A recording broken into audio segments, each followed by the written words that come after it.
Mga lods, magluluto tayo ng chicken bok choy. Ang sangkap natin ay bawang at pabida-bidang sibuyas at saka itong luya, sayote at saka celery. Yan po yung natin. Meron tayong manok. Yan po yung chicken bok choy. I-prepare na po natin. Ito na mga lods, na-prepare na natin yung ating nahiwa na rin yung ating sayote. Dapat lang natin sa tubig para bawasan pa yung kanyang dagta. So, isasalang na natin yung ating ito tayo sa serola. Ang proseso nito, parang tinula lang din. Sa halip na ang ilagay natin ay dahon ng sili, ang ating ilalagay ay dahon ng celery. O yan. Mamaya na natin yan hihiwain pagka tayo ay nakapag-gisa na. Umusok na nga po mga lods ang ating kawali. Lalagay na po natin ang mahiwagang mantika. So, konti lang. Kailangan lang yan ay ating papupulahin yung luya. Luya muna. Kiwar. Pag pula niyan, then next natin itong bawang.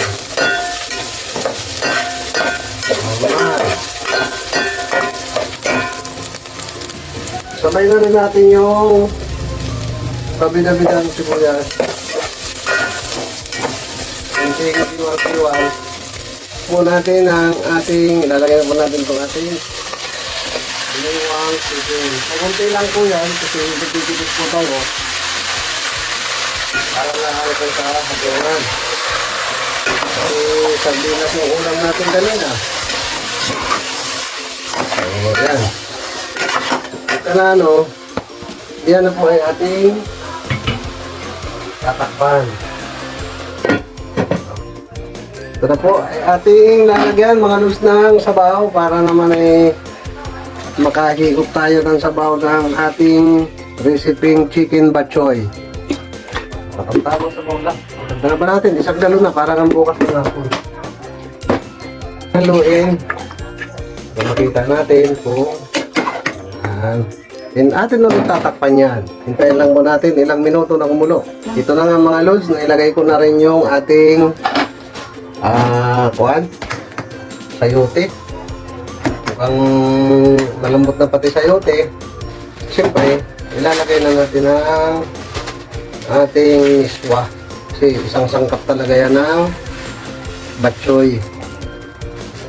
Bok choy talaga yan. Yan. Pwede naman yung celery lang. Ito naman ay optional.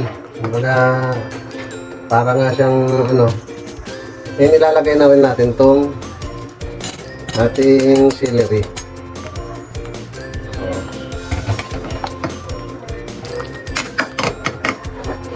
Mukhang kasi ito natikman ko lang to isang beses, so inulit ko lang ngayon. Takpan muna natin. Isa natin ang kasi itong bula na to parang yun yung nagano ng lansa. Ayan. Ito na po yung ating chicken bok choy. Ano natin? Yummy! Para yung bok choy na baboy, ganun din siya. So, ito ngayon ay atin ang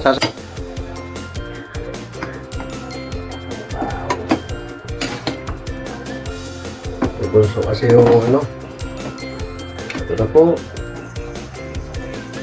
ating chicken bok choy.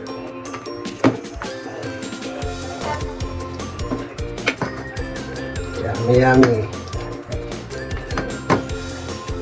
Lord, thank you po Lord sa blessing. Yung hukupan.